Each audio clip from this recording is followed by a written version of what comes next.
welcome to our Friday exchange at the Police Foundation. It's great to see you all. There's still people sort of dribbling in, but we'll get started. I'm delighted today that we've got with us Kerrin Wilson, who has had a long career in policing, worked in most of the police forces in the northeast of England at various points, and was ultimately Assistant Chief Constable at Lincolnshire Police, and I think at that time the most senior woman of colour in UK policing. She's also a Senior Associate Fellow at the Police Foundation. So thank you very much, Kerrin, for joining us. One thing I should just say before we start is if you've got questions or comments, please just put them in the chat, and then I'll put them to Kerrin as we go through the conversation. But we'll start off having a conversation. But do just feel free to put questions and comments in the chat as we go along. I should also say we are recording this. It does go on our YouTube channel, so please bear that in mind throughout the discussion. And you'll notice that we're being very festive today because both Kerrin and I are wearing our Christmas jumpers. So hoping to get you all in a sort of festive spirit. So Kerrin, I thought, well, the first thing to ask is just if you could tell us a bit about your journey in policing, that would be great. So, I mean, the obvious question to start with is, why did you join the police? How come you went into the police? And yeah, if you could let us know what happened after that, that would be great. Yeah, great. Thanks, Rick, and really grateful for the invite and the coordination of Christmas jumpers. So I joined policing when I was 24 and 24 and did 30 years in policing. But originally I wanted to be a fashion designer. I had no interest in policing whatsoever. And I was managing a number of shops in the northeast in the early 90s when we had lots of ram raids and riots, if you can remember back to those days. And the policing response to this was exceptional and really exciting. And that's how I first got interested. I was a witness to a robbery, a post office robbery, which I'd got involved in, and as a witness, preventing the robbers getting away, and lots of other stakeouts in the shop when they'd had intelligence that the shop was going to be ram raided and things, and it was just super exciting. So I then saw an advert for Northumbria Police, and thankfully in those days you didn't need particular qualifications. So I applied and chanced my arm and got in. Just didn't quite expect to get in. But I did, as you say, 30 years in policing across most of the Northeast forces. And my only intention had been to be a detective inspector. That had been the ambition that I had. But I had a number of hurdles when I got to throughout my service, but certainly at inspector level. And as a result of that, those hurdles, I took a secondment with the Foreign Office to Iraq for a year because I couldn't get into the detective world. With an intention of coming back much better qualified with greater depth of experience. But actually what that did to me was lift the lid on my own ambitions. And I came back from that no longer wanting to be just a DI. And I say just not in a derogatory way, but for my own personal ambitions, and wanted therefore to go on to be a senior leader because I'd recognised that I was able to make those significant decisions and be a mover and shaker for things. So that was what took me on the journey to be a chief officer. And despite ups and downs across the way, I've absolutely loved my journey in policing and have got to travel the world and do some amazing things and work with some amazing people.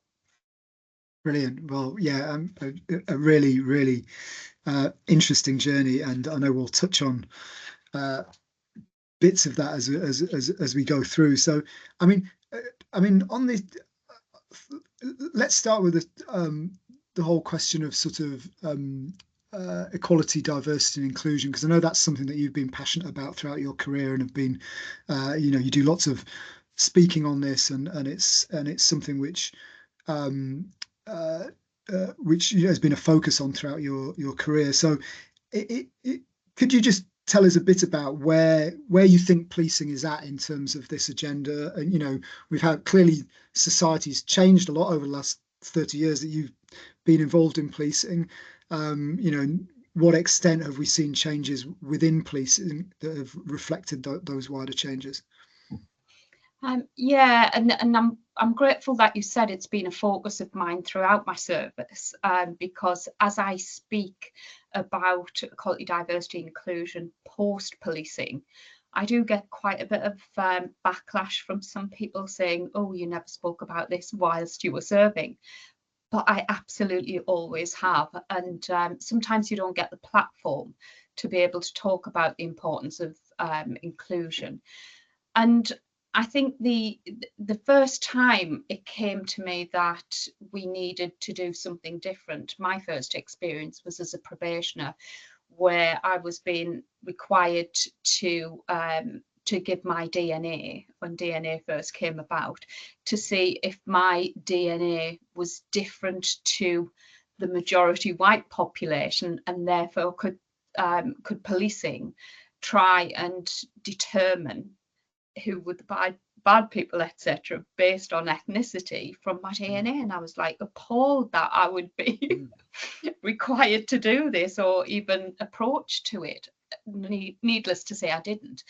But I think it was those key things throughout my service where it was constantly, "You're different. We need to treat you differently." And being singled out, being marginalised, not being given the opportunities, and having lots of barriers in my way because I didn't fit the norm were always there. So when I did become a sergeant, a supervisor, and I was asked to support some of the people, I took it on as a bit of a responsibility, and it's quite a weight on your shoulders, and you can't shake it off. So throughout my service, it's not necessarily because I've been passionate and wanted to do it. It's because I've had a responsibility to actually talk about inclusion and try and dismantle some of the barriers and some of the stereotypes. And as I got through my service, as I was getting to more senior ranks, it became even more stark to me, the isolation and the loneliness of being a female of colour in senior ranks. And at one point, there was only a handful of us as chief inspectors from ethnic minority backgrounds who supported each other. And we came together as a result of a programme that the College of Policing had on, which was called Reaching Potential back in the 2000s. And if that programme hadn't have been there, I would not have connected with a number of people. I would not have been able to get the experience, the support, and share some of the challenges I had. And so from that, I was always passionate about the staff networks, about how do we connect people, how do we share experiences, and to try and break down across the barriers of organisations to bring people together as well. And so through that, I got involved in some of the national staff networks, some of the national work that the College of Policing were doing, and developing people and become much more accessible as a mentor. And I think that has been brilliant in some ways, bringing people forward.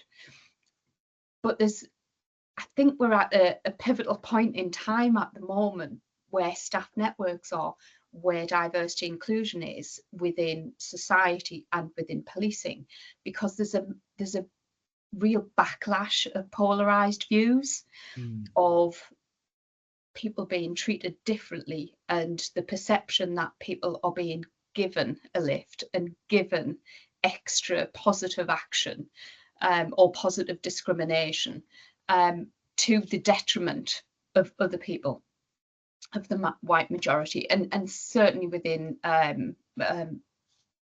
men, lots of men within policing, are feeling as if they're being marginalised and their voices are not being listened to because the focus is on other groups.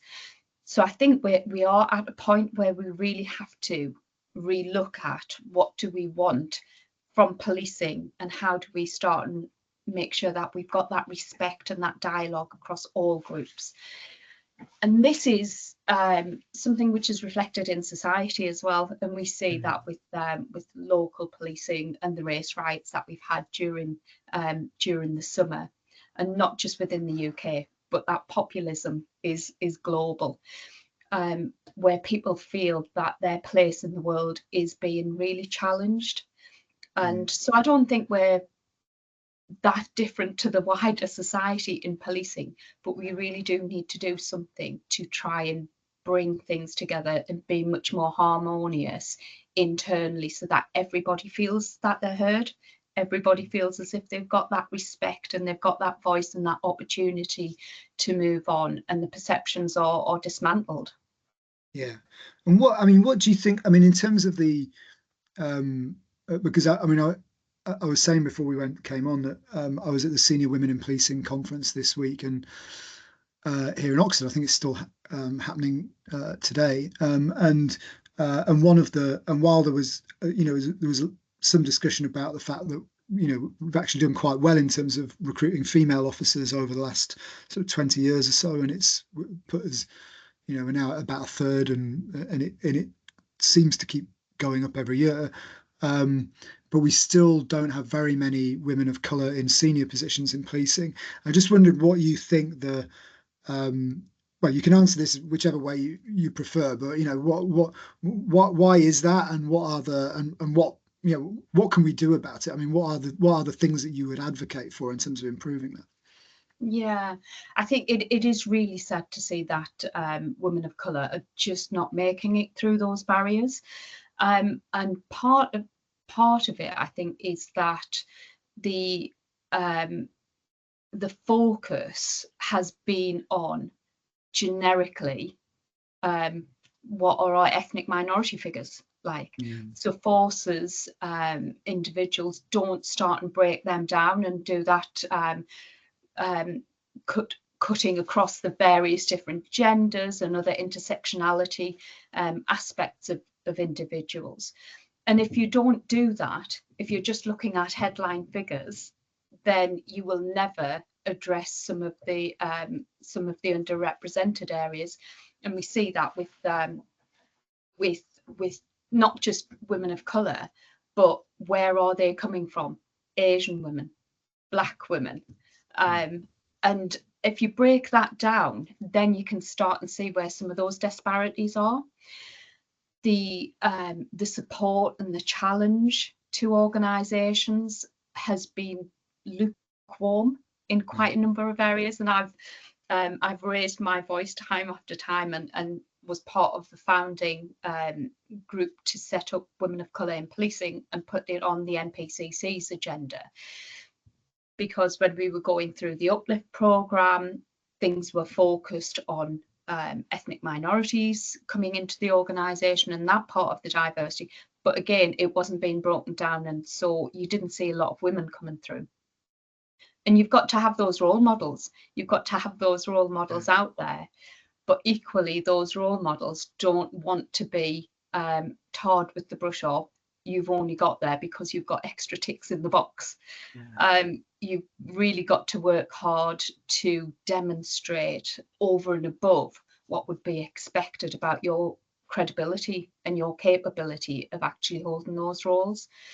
So I think there's more work to be done in terms of where those role models come from, but also understanding that senior leaders within the organisation need to reach out and support people to reach their potential. I probably will attribute a huge amount of my ambition to get to Assistant Chief Officer, Chief Constable, to a Chief Constable who took me on as a superintendent, who didn't know me from Adam, but actually saw some potential and gave me the opportunities to go on some leadership development courses, etc. And that gave me the spark to move forward. If you haven't got anybody to give you that spark and that belief in you, you may well not have that belief in yourself. Yeah, yeah, no, that's really important.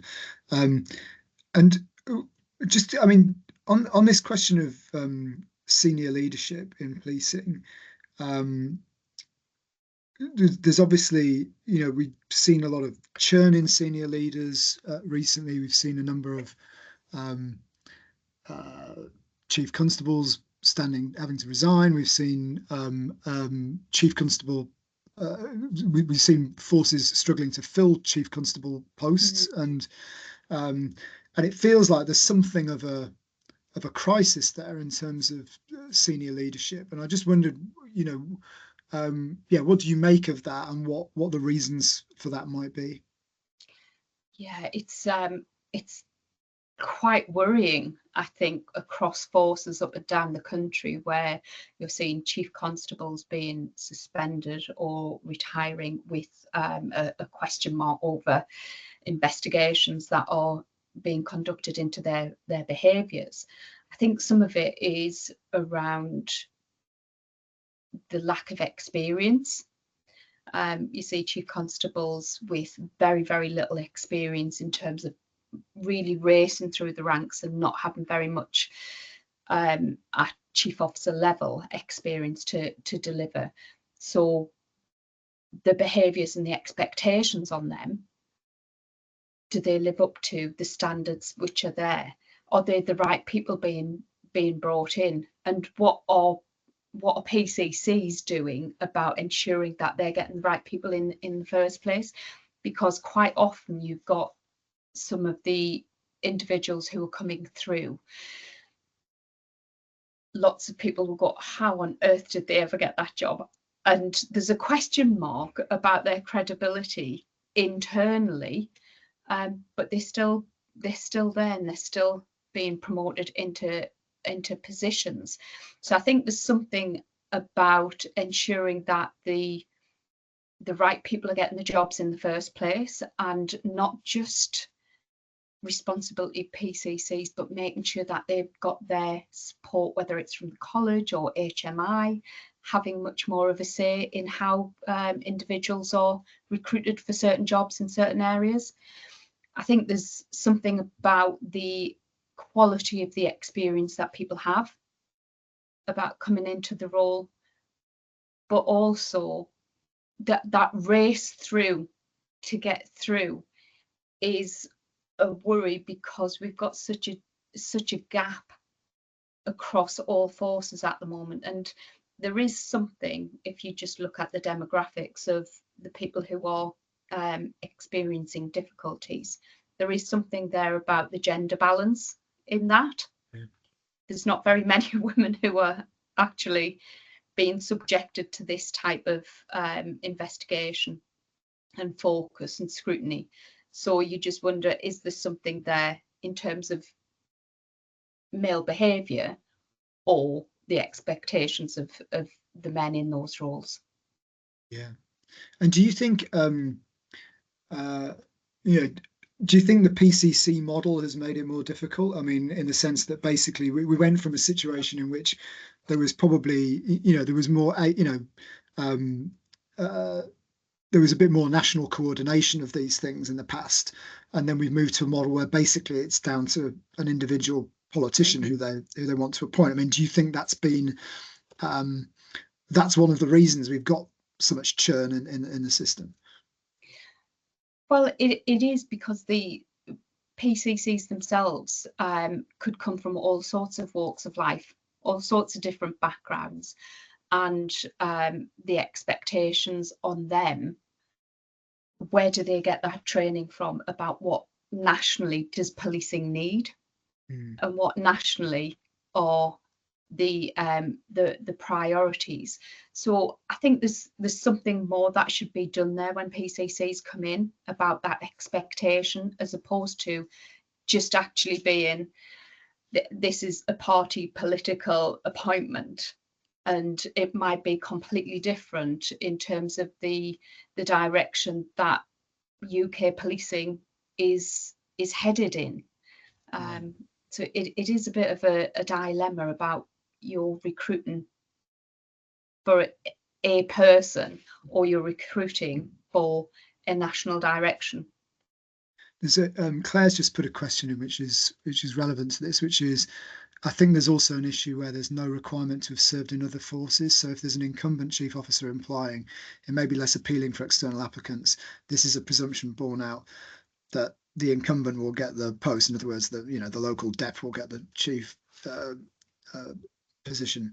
I mean, you're someone you've worked in a lot of forces actually. So I mean, one thing is, do you think you benefited from the fact that you worked in so many forces, and do you think that it's something which is important for chief constables to have some experience of working in different forces? I think so, in terms of moving forces, not necessarily as many as I have. But I do think that understanding how different forces work and the models that other forces use just gives you much more experience in terms of not just constantly doing the same thing, right, but opening up your mind to different ways, different models, different cultures, and how that can be implemented is just going to give you a richer dimension as a leader. But in terms of the individuals having to have that experience, whether it is moving at chief officer level or at more junior levels, having those different experiences gives you that better value. But ultimately, I think it could be a double-edged sword on that PCC, or potentially just recruiting from within, because it may well be that you've had a falling out with that PCC, right, and therefore you will never get that job, even if you're going to be the best candidate for it, because they do know you. So it is a double-edged sword there, but you've got the ability to at least make the best use of who you are by working within that force, as opposed to being a completely unknown quantity when it comes to the PCC, which is where, if you had a model that incorporated some of that experience that HMI might be able to bring and influence, then they can give some credibility to who you are as an individual in another force if you were intending to move. But there's also an issue about moving forces now. There is a lot of churn, and there was always an expectation in the olden days that you would move forces. But because of, I think people have different careers and different family environments now, it's not always as easy, because you've generally got, if you've got a family environment and your partners are well embedded, you can't just up sticks and move the whole family to a different part of the country. Yeah. It is more challenging with modern living. Yeah, no, that's absolutely true. And what I mean, do you think? I mean, you were talking about the experience of senior leaders. And one thing it seems to me is sort of happening at the moment, and you can see it with some of the stuff that Mark Rowley was having to deal with in the Met around policing a protest and the issues he had to deal with the Home Secretary at the time, trying to get involved in some of that, and and there was some real tussles there, and almost every day you see some issue in policing getting knocked around in the political arena, and I just wonder if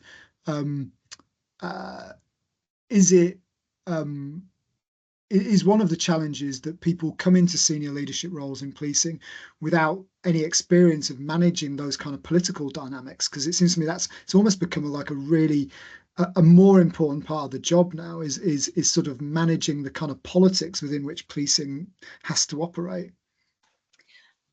Yeah, I think we've always been very clear about being impartial in our approach to party politics. Yeah. I think those dilemmas are really quite easy to navigate, but it is politics with a small p, and those social societal norms of complete polar opposite dynamics that are the small p politics, which are really difficult to navigate. And quite often I see people coming through the ranks and getting to senior levels without actually having to deal with those. So again, this leads to the statement I've already made about that experience and that quality of that experience that you're coming into the role as a chief officer, that you should be able to navigate some of those really tricky conversations, and also in the media, dealing with the media in a really strong way, where you can give the direction and the dynamic to the public, your communities, but also your internal communities and your workforce. And I don't think we see as many voices. I know you've mentioned Mark Rowley, and he's constantly in the news, but up and down the country, we don't see that many voices from chief officers these days in the media, giving the direction about why are we policing in this particular way? Why are we not doing this? Why are we policing the riots in this way? Why are we policing protests in a different way? And I think there's a bit of nervousness from chief officers to be able to do that, but potentially also a lack of confidence in getting out there and getting their voices heard, because in all of the forces I've worked in, there's always been a reluctance from middle management to get out there into the press, into the media, and be challenged publicly. So I think avoiding doing that doesn't do you any good when it gets to be a chief officer, because there's an expectation that you are going to have that voice heard. Yeah, no, absolutely. And it's quite, and you get the yeah, I mean, it's a very sort of frenetic media environment these days, isn't it? Which makes this job sort of even harder. I just, one of the things I wanted to ask you about was around technology and some of the things that are changing now. I mean, we've just published a report on digital data and technology and policing, and we're about to bring one out on AI and policing, which we'll be publishing in January. What kind of impact do you think the AI and these new technologies can have within policing? I think we can use AI more to our benefits around identifying risk. Certainly using and accessing the different databases from partners. So not just safeguarding children potentially at risk, for instance, not just looking at our own databases, but trying to feed in from social services, health, etc., education, and developing some of those risk assessment tools, which will give you a really rich picture and allow you to focus with partners just on those really key areas and key individuals who might be at risk. There's something very worrying happening in the counter-terrorism world around, and this has been happening for a number of years. It was something that I was grappling with in Lincolnshire, around under 18s, teenage terrorists, as it were, who were being seen as breaching terrorism legislation, but they were young kids in their back bedroom accessing things online. So I think a report which was published earlier this year showed about 44% of all terrorist investigations were for under 15s across the country, and none of the ones who'd been charged were involved in any development of violent offences, but it was all accessing materials. And I reflect back to when I was a sergeant in a PC, so years and years ago, when we had a huge push on detections, and we were cautioning or charging kids for shoplifting, and it got all of our figures up. But actually what we were doing were criminalising a whole generation of children. And I think there is something about our legislation that is bringing us to a position where we're bringing children into a terrorist world and how we deal with that. But back to your point about AI, one of the studies that has been done recently has been looking at how the use of AI can help in the prevent world. So the way that they're using AI at the moment in this particular study was to work with an individual who's on a prevent program or type of program who has extremist views, and how the use of AI would help counter that narrative of those extremist views, whereby if you were just sitting down with an individual and having that conversation, your emotion and your particular viewpoint is you're trying to impose that on somebody. So taking that emotion out, taking that individual human element out, and just presenting the facts, as it were, has started to show some good results, which are not just immediate, but has started to like have some deep-rooted changes to people's ideology over time. So I think there's lots of opportunities there to use AI in a different way, but we probably need to come together collectively as forces up and down the country to be able to do that, rather than having an individual force go off on its own. Yeah, no, absolutely. And it's, well, I mean, that links to the next thing that I was going to ask about, which was, we've had this Yvette Cooper announced on well, 2 or 3 weeks ago that the government's going to pursue this national centre of policing, which the idea of a stronger national body at the centre of policing that would do a lot of the procurement, the kind of take responsibility for a lot of the technology programs and the kind of national support functions that policing needs. Do you what do you make of that, and what do you think are the things that the service will need to think about as it's going about implementing that kind of proposal? I think it's a really good thing to try and harness some of the energy that lots of forces are grappling with to try and fix some of these systemic issues. But the challenge will be how it's done, and if forces are made to actually sign up to these things.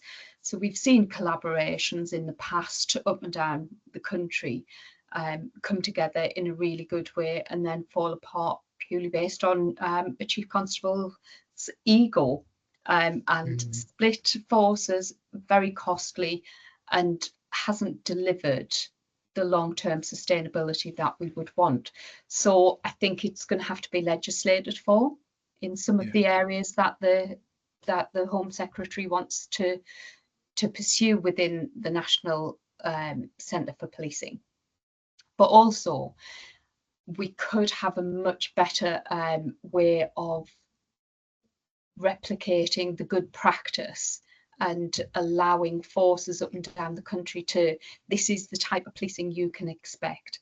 And somebody I was talking to earlier this week, so it's not my idea, came up with the franchise model of McDonald's as a model. What are the commercial models out there which are really successful? You'll go into a McDonald's, you know exactly how to order, you know what you want, you know what you're going to get, and you know the quality and the standard you're going to get. But those are all franchises, and they deliver locally for local people, and they've got lots of local connections. So how do we change that to policing so we know exactly what we're going to get, and it's not a postcode lottery, but you've still got enough of a localism agenda to meet the needs of people there. But if we have something that looks at our commercial industries and how they deliver that, why don't we learn from that rather than trying to reinvent things constantly? But I do I do think that a lot of it is going to have to be grappled away from chiefs and PCCs to be enforced that this is what is going to happen, as opposed to having the old term of gentleman's agreement, signing up to these things. Yeah, but people signing up and then nothing happening afterwards. Yeah, exactly. And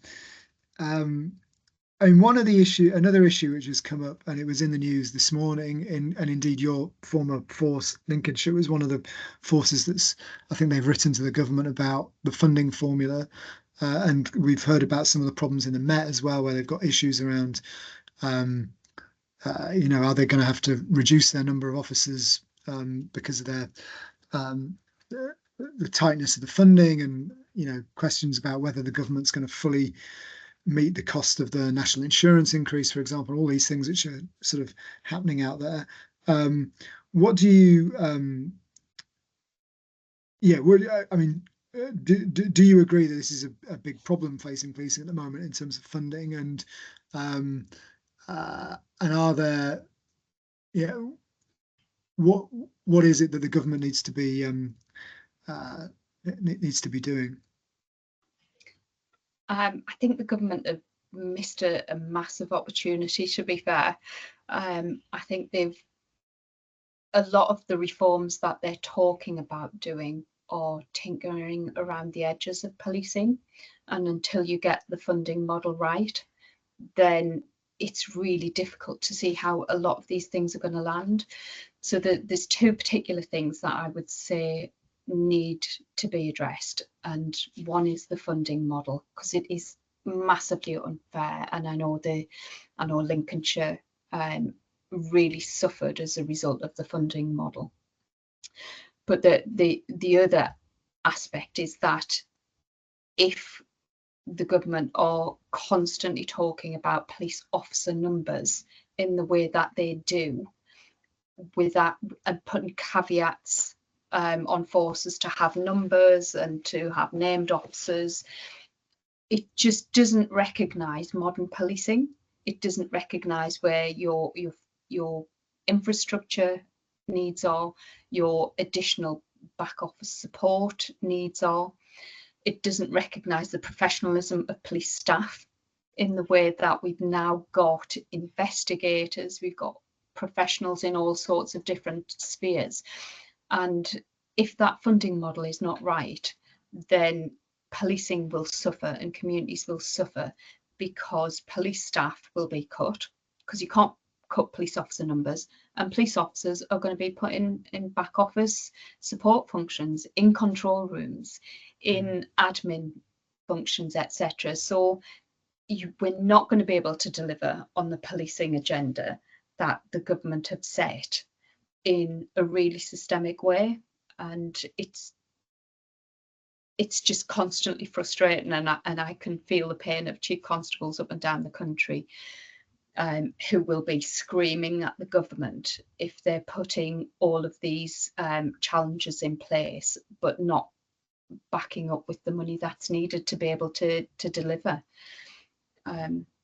But I think fundamentally they've got the opportunity to do the funding review and re-establish the budgets to go forward for the next 5-10 years, and it'll take several years to get in place. There is a model out there on the shelf that can be dusted down and tweaked to update over the last couple of years and to start rolling it out. But if they don't do it, then we'll keep coming back to what the disparities are for forces. And when they talk about the league tables and the performance figures about who's delivering what, etc., then you can't do it if you haven't got like equality of arms effectively. Yeah, no, absolutely. It isn't. Yeah, it's not fair to judge people when they've got a completely different set of resources available to them. And the other sort of big crisis which is sort of going on around this is around what's happening in the wider criminal justice system. And obviously we've seen there were some new figures out this week on the court backlog and And obviously you've got I think the Justice Secretary was on the TV this morning talking about they're going to try and build more prisons, but they've also got to change sentencing to send stop sending so many people to prison because there aren't the places for them. So there's a real sort of challenge around all this. And if the police arrest more people and put more people into the system, but they just can't get tried in a timely fashion, then that's obviously a big problem. I mean, what do you think needs to be sort of done about that in terms of the wider criminal justice reform? I mean, I remember the last government had a commitment to a Royal Commission on Criminal Justice, which had been promised, but then they never did. They never did it, and it's yeah. I mean, it's a really testing set of challenges there, and I just wondered if you had any thoughts on how they should approach it. I think the criminal justice reform programme needs to cut across all of the different elements, and policing can't operate in isolation, nor can the courts, nor can the CPS, nor can the probation or prisons. And there isn't a holistic approach to this, and there's no cross-government department forcing focus to force all of the departments to work together effectively. And unless you get that programme of work and those relationships developed so that each of those sections are working to their best, then it's always going to fall down because you're only focusing on one particular area. I think there's a real lack of attention and focus on restorative justice and restorative solutions and how punishments work internationally for offenders, and using some of the models which are out there so that you're not just throwing somebody behind bars and that's it.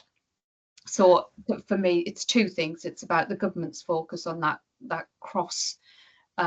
cross-government agenda to better the reforms, but then our review into what sentencing looks like, and it's not just prison, then we've got to be able to do that as well. And that restorative approach is something that I've been really keen on for years. But you've got to have all of the pathways and all of the support providers in place to be able to help with that restorative approach as well. So that education piece, the addictions, all of your health piece, all of your the working, the housing, it's all, we know that all of these things impact an individual's ability to be reformed and to become a more functioning citizen. And if you've only got one element of it right, then you're never going to win. Yeah, absolutely. And actually, lots of the research shows that victims quite like restorative justice as well, because I think there's sometimes an assumption that every victim wants to see someone charged with an offence and go through the criminal justice system, whereas actually, that's not always the case. I mean, it's just that often people aren't aware that there's any alternative to that. I think we had, if we remember back a couple of years, during one of the Cumberland Lodge events, we had a real eye-opening understanding of people who had been subjected to historical sexual abuse. And there was a desire there from some individuals who were victims of such things to have a restorative approach and not necessarily throw offenders straight into prison. And that really opened my eyes, that I thought people who'd been subjected to such horrendous crimes wouldn't have wanted anything other than jail for their offenders. But no, that wasn't the case at all. And I think not listening to victims' voices to this and just assuming that society knows best and having that parent-child approach to victims is the wrong approach. victims have got to be able to take control of what they want from it. And I don't think policing and criminal justice outcomes works in all environments. Certainly from a domestic point of view, domestic abuse point of view, lots of people who we've spoken to over the years, and certainly from internal domestic abuse victims within policing, police officers and police staff, have not wanted to go down that criminal justice route because it takes all of that control away from them about what they want. Yeah, that's right. I mean, one set of things which I think we've talked about a number of challenges facing policing, but I mean, I guess the one that is kind of in recent years been highlighted above all others is this issue around trust and confidence in the police, and obviously after the murder of Sarah Everard and other events that happened in within the Met, there's been trust has taken a knock, and I don't think anyone would argue against that. I mean, and you can see it in the figures, you know. I mean, what do you think policing has to do to win back the trust and confidence of the public? You know, what are the main priorities there for trying to do that? Well, I haven't got a silver bullet for any of this. I don't think anybody this is has. difficult stuff. It is, where do you start? I think there is a real lack of trust and confidence in all authoritative bodies, which is going down, and lots of that is to do with social media and how things are perceived. So you have to get out there, you have to get on the front foot and use AI technology to try and address some of those mistruths which are out there. Be quicker and be braver to get out there. But certainly one of the models I've seen in Thames Valley, for instance, they've got one of their assistant chief constables is their portfolio is around trust and confidence. Right. And so they've got a real focus on bringing all of the different elements of policing together under one umbrella, with a real focus of what does that mean to our communities. So whether you're talking about the staff networks that we've talked about earlier, your community groups, your IAGs, ethics panels, etc., your neighbourhood policing models, your use of powers, your scrutiny, your oversight, all of these things having an umbrella within a portfolio of a chief officer, so that you have that consistent approach over time will help to do this. I think breaking down those barriers between different society members and what policing is delivering, but also having a real clear understanding of what the expectations are of policing, and not just picking up everybody else's job because we're the emergency services, and if there's nobody from social services or there's nobody from health, we will go and pick it up. And you see that with the right care, right person piece that was seen as the silver bullet, which is now being evaluated and not having as much of an impact as had previously been thought to be there. So it's about getting your structures right, about making sure you've got the right governance framework in place, so you're bringing everything together, but also ensuring that you've got very clear lines of what your responsibilities are, and not being afraid to be out there and be vocal and be heard by the communities, and put yourself up to be scrutinised by those communities, and challenging the mistruths when they come out, and doing that quickly. Yeah, I mean, it's really interesting you say that, because I mean, when I was at the SWIP conference this week, I mean, people were talking, we're having a conversation about leaders in the media, and one of the things that, and I mean, what you just said there was basically it was one of the main points that was raised. And I mean, do you think leaders in policing are given the support and the training to be brave out there in the media? I mean, are they given? I mean, do you think you were given that support as a police leader, that you were given, you know, that meant you had the confidence to go out there and kind of be challenged? Because there is a lot of challenge out there, isn't there? I mean, it's probably just, it's kind of, policing by its nature is going to get challenged. But you know, are we supporting leaders to go out there and deal with that? I think I was giving. I had some really good mentors who would do this and who were brave. So the likes of Mike Barton, who's not everybody's cup of tea, but was always very brave to be out there and speak his mind and give his viewpoint about why he'd made certain decisions, even if they were unpopular. And so having that confidence about your own decision making, why, and knowing what you were going to get challenged on and being prepared for those challenges was really helpful. So through the whole pandemic period, I felt very comfortable being in that space. But lots of my colleagues across other forces, but also in a communications profession, wanted to step away from this. Do not go out there. Do not accept the invite to go on Sky News as a live contestant. Do not go on this. And if you've got the professional people who should be supporting you to do this, saying don't do it because they're nervous, then that's just going to breed more nervousness across those chief officers to be out there and be confident.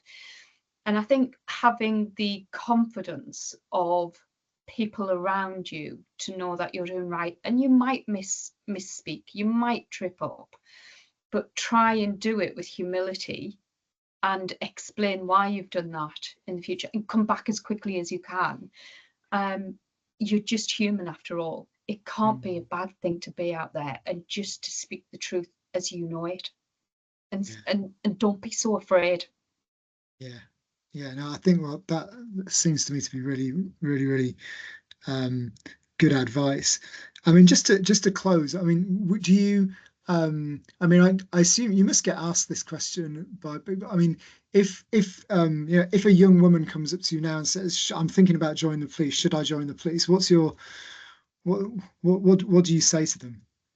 Absolutely yes, every single day of the week. But go into it with your eyes open.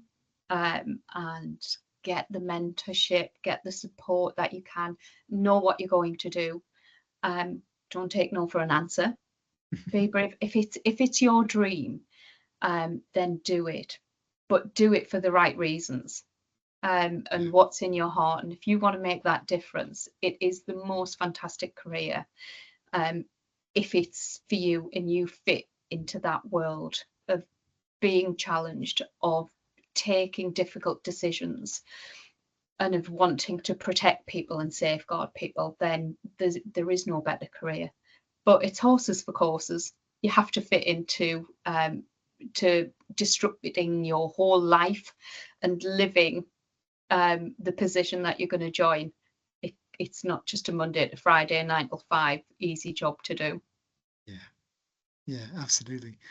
Well, it's been great talking to you, Kerrin. Thank you so much for your time and sharing your experiences and thoughts with us all. And I can see people clapping in the in the audience, so that's great. We really appreciate it. And thank you all very much for joining us today. Hope you learned a lot in the course of that conversation. And do look out for more of these conversations that will be coming up in 2025. We're already putting together a program, so we'll be having one of these once a month on a Friday throughout the rest of next year. So do just keep an eye on our LinkedIn and Twitter feeds, and you'll pick up on the latest events there. So thanks very much to Kerrin, and thanks to you all for joining us, and yeah, have a happy Christmas and see you next year. Merry Christmas and thanks, Rick.